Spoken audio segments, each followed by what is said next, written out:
Muy buenas tardes, estimados hermanos y estimadas hermanas. Que Dios en su misericordia les bendiga abundantemente a cada uno de ustedes.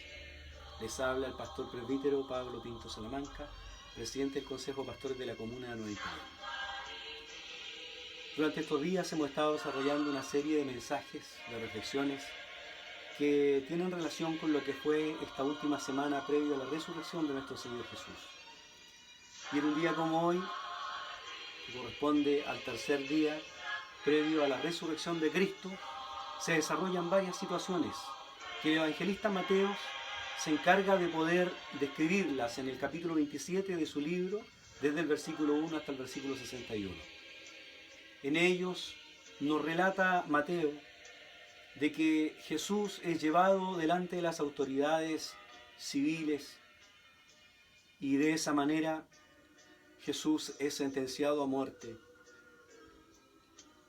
Y en un día como hoy entonces se desarrolla este juicio de Jesús, su crucifixión, su muerte y su sepultura.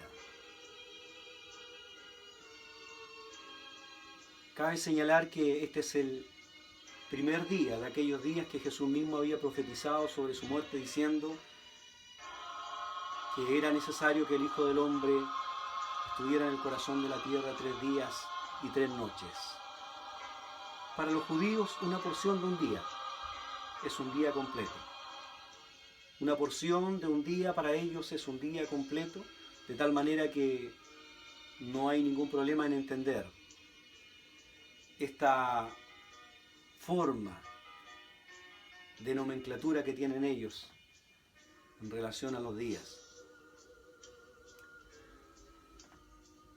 Quisiera, más allá de ir detalle por detalle en los hechos que acontecen en un día como hoy, en el año 33 después de Cristo, solamente poner el énfasis en que el juicio de Jesús, más allá de todas las aristas que presenta la palabra y de las conjeturas mismas que nosotros podamos llegar de manera personal, individual, viendo el contexto bíblico y desarrollando un estudio acuicioso de la historia judía y de la historia romana, rápidamente llegamos a la conclusión de que el juicio de Jesús fue un juicio informal, fue un juicio absolutamente ilegal en todas sus formas. Jesús fue acusado falsamente delante de las autoridades civiles, y si nosotros tuviéramos que describir estos acontecimientos en una forma sistemática, fácilmente vamos a llegar a la comprensión de que Jesús tuvo 3 juicios. El primer juicio de ellos se desarrolló de forma ilegal en la casa de Anás. El segundo juicio informal se desarrolló en la casa de Caifás. Y el tercer juicio, que este sí era un juicio formal, puesto que era en el horario que estaba estipulado en las leyes, y además de eso delante de las autoridades civiles, fue un juicio formal delante de Poncio Pilato. ¿De qué se le acusaba a Jesús? Hay 3 aspectos que nosotros tenemos que considerar. En primer lugar, habían sido preparados unos testigos falsos que pudieran hablar en contra de Jesús. En segundo lugar, había un asunto de la mesianidad de Jesús, que las autoridades eclesiásticas no estaban dispuestos a retroceder en este punto del juicio respecto a su mirada hacia el ministerio y la obra de Jesús. Y en tercer punto estaba el hecho de la blasfemia, que ellos atribuían a Jesús por el solo hecho de hacerse llamar Dios.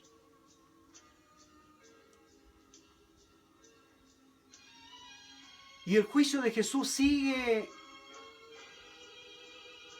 paso tras paso en ilegalidades, porque no hay quien encuentre algo malo en él.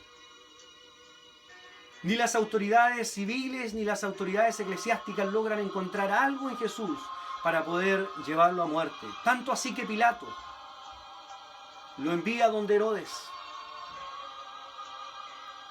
Y Herodes lo envía de vuelta a Pilato. De tal manera que Jesús, al menos por 3 ocasiones, estuvo delante de las autoridades civiles guardando silencio absoluto y acotándose solamente a responder en el momento en el que él consideraba propicio, oportuno. Momentos como en los cuales Pilato mismo le hace un par de preguntas y Jesús, tal como lo menciona la palabra, le responde acotadamente. De tal manera que Pilato, no queriendo él perder el aprecio del pueblo, no queriendo él perder su amistad con el gran César, cuestión que los judíos le estaban intimidando, no queriendo él perder el favor del pueblo, de los ancianos, del Sanedrín, de las autoridades eclesiásticas, entonces definitivamente desarrolla este acto que muchas veces es recordado por nosotros, como lo es el momento cuando él se lava las manos, diciendo: yo no soy responsable de la sangre de este hombre inocente. Después de haber hecho este último intento de poder sacar a Jesús de ese lugar en donde les presenta a Jesús Barrabás y a Jesús de Nazaret, y le dice a la multitud con una fuerza que sin duda manifestaba el terror mismo que él estaba sintiendo por dentro, porque frente a él había un hombre inocente. Y entonces le pregunta a la multitud: ¿a quién quiere que os suelte en este día? Puesto que se acostumbraba en ese momento, en ese tiempo, en un día como ese, liberar a uno del gusto del pueblo. Y el pueblo todo escogió que Barrabás, que Jesús Barrabás fuera soltado y que Jesús de Nazaret fuera crucificado. Entonces Pilato, habiéndose lavado las manos, les entrega a Jesús para que fuera crucificado.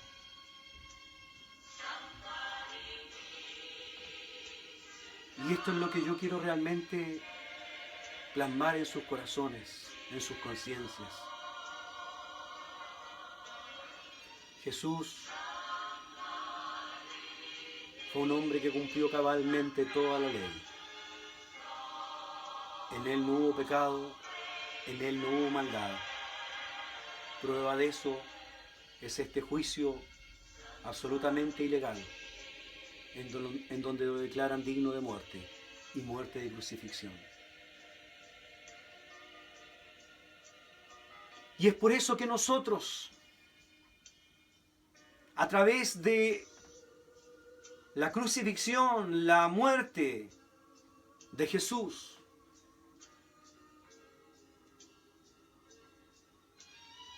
podemos acercarnos a Dios sabiendo de que es absolutamente posible poder vivir una vida consagrada a Dios. ¿Por qué? Porque Jesús nos dio el ejemplo, porque Jesús nos marcó el camino. Por eso el escritor a los Hebreos, en el capítulo 4, en el versículo 14, 15 y 16 de su libro, él dice: por tanto, teniendo un gran sumo sacerdote que traspasó los cielos.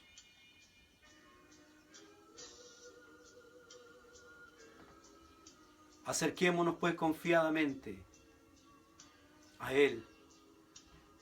Y Él dice, porque no tenemos un sumo sacerdote que no sepa compadecerse de nuestras debilidades, sino uno que fue tentado en todo según nuestra semejanza, pero sin pecado. Y Él dice en el versículo 16, acerquémonos pues confiadamente a su trono de gracia para alcanzar misericordia y para hallar gracia para el oportuno socorro.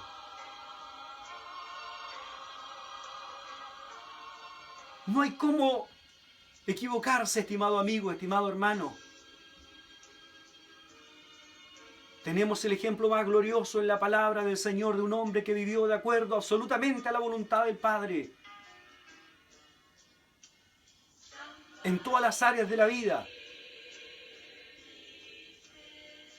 en todo orden de cosas. Jesús nos marcó el ejemplo, nos marcó el camino, nos dio la pauta para poder nosotros de la misma manera imitarlo a Él. Un par de días antes de que Él fuera llevado a la cruz, Él junto a sus discípulos, en un diálogo de amistad les dice, yo a ustedes les he dado ejemplo, para que así como yo os he hecho, ustedes también puedan hacer. De tal manera, estimado amigo, estimado hermano, de que este es un desafío que todos nosotros tenemos, de poder comprender que Jesús, siendo rico, se hizo pobre para que nosotros con su pobreza fuésemos enriquecidos. Este es un momento angustiante, este es un día en donde recordamos ese momento en donde Jesús estuvo crucificado desde las 9 de la mañana hasta las 3 de la tarde, momento en el que Él definitivamente expiró, diciendo la última frase allí en la cruz del Calvario, en tus manos encomiendo mi espíritu. No sin antes decir una de las frases más gloriosas que tienen que llenar nuestro corazón de esperanza, porque Él, antes de expirar, eleva su voz al Padre y le dice, Padre, consumado es. Todo está terminado, todo está saldado. La sangre que Jesús vertió en la cruz del Calvario está fresca y está limpia para poder limpiarnos a nosotros de todas nuestras maldades, para de esa manera darnos una nueva oportunidad de poder comenzar a vivir una nueva vida en Cristo Jesús.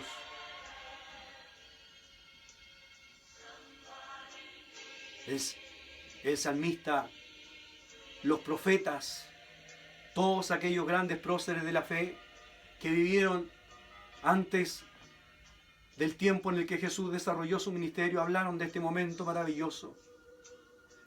Isaías, uno de ellos, en el año 700 antes de Cristo, dijo, varón de dolores, experimentado en quebranto, y como que escondimos de él nuestro rostro, fue menospreciado y herido, afligido él, angustiado, no abrió su boca, como cordero fue llevado al matadero, y delante de sus trasquiladores guardó silencio. El castigo de nuestra paz fue sobre él, mas por su llaga fuimos nosotros curados. Por la palabra de Dios en esta tarde yo les puedo transmitir a cada uno de ustedes que Jesús en la cruz del Calvario pagó con su sangre por todos nuestros pecados, por todas nuestras iniquidades, cualquiera hayan sido nuestras maldades, nuestras iniquidades. Todas fueron canceladas ahí en la cruz del Calvario por Cristo Jesús en su obra expiatoria. De tal manera que hoy nosotros podemos acercarnos al Señor con un corazón contrito y humillado. Y la palabra misma dice que el corazón contrito y humillado Dios no lo desechará. ¿Cómo esté su vida? ¿Cuál haya sido su realidad desde el momento en el que usted tuvo conciencia hasta este mismo momento? Venga Jesús. Acérquese al Señor. No tenga temor de poner su mirada en Él, porque Él fue tentado en todo según nuestra semejanza, pero sin pecado, dándonos ejemplo de que es posible vivir una vida victoriosa. Es posible vivir una vida de triunfo en triunfo, de bendición en bendición. Definitivamente Jesús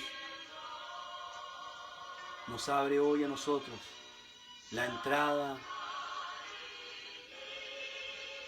a esta esperanza viva, como dice el apóstol Pedro en su primera carta en el capítulo 1, versículos 13 en adelante. Una esperanza viva. Estimado amigo, quiero concluir esta reflexión haciéndole un llamado a usted, a que en este mismo momento usted pueda tomar en su vida quizás la decisión más importante de poder venir a Cristo. Venir a Cristo significa creer en Él, aceptar su sacrificio, su obra expiatoria hecha por nosotros en la cruz del Calvario, y reconocer que su sangre tiene el poder para limpiarnos de todas nuestras maldades y de todos nuestros pecados. Y de esa manera poder ser reconciliados con el Padre Eterno. La muerte de Jesús nunca ha de ser en vano. Hay personas que han pisoteado la sangre de Cristo. Hay personas que se han burlado de la sangre de Cristo. Hay personas que ni siquiera ocupan un poco de su tiempo para reflexionar acerca de lo relevante y lo trascendental que es este acontecimiento. No importa. Déjeme decirle, la palabra nos dice con tal certeza de que su sangre nunca, jamás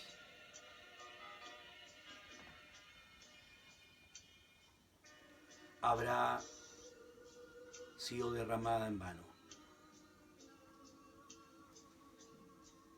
Muchos pecadores, muchos necesitados, por esta misma sangre que hace más de 2000 años corrió por la cruz del Calvario, han sido restaurados. Y si usted es un conocedor de la palabra del Señor, la misma palabra nos enseña a nosotros de que si teniendo el conocimiento de Dios, quizás en algún momento le hemos ofendido a Él, entonces podemos acercarnos confiadamente al Señor. Y dice: hijitos, si alguno de vosotros hubiera pecado, abogado tenemos para con el Padre a Jesucristo, el cual por su sangre nos limpia de todos nuestros pecados y de todas nuestras maldades. San Juan capítulo 1, versículos 9 en adelante. Estimado amigo, estimado hermano, en este día tan solemne, de tanto recogimiento, quizás es el momento oportuno para que usted vuelva a Cristo, para que usted se acerque al Señor y le diga: Señor, yo quiero que esa cruz, que es símbolo de victoria, y que esa sangre que tiene el poder para lavar y limpiar mi vida de todas mis maldades, de todas mis iniquidades, sea derramada de la mollera hasta la planta de los pies. Porque quiero hoy tener una oportunidad de comenzar de nuevo una vida de la mano tuya. Que el Señor les bendiga abundantemente, y el día de mañana estaremos compartiendo un hecho importante que ocurre en el segundo día previo a la resurrección de nuestro Señor Jesús. Reciban un abrazo. Que la bendición de Dios, el amor de Jesucristo y la gracia de su Espíritu Santo sea sobre cada uno de ustedes. En el nombre del Señor.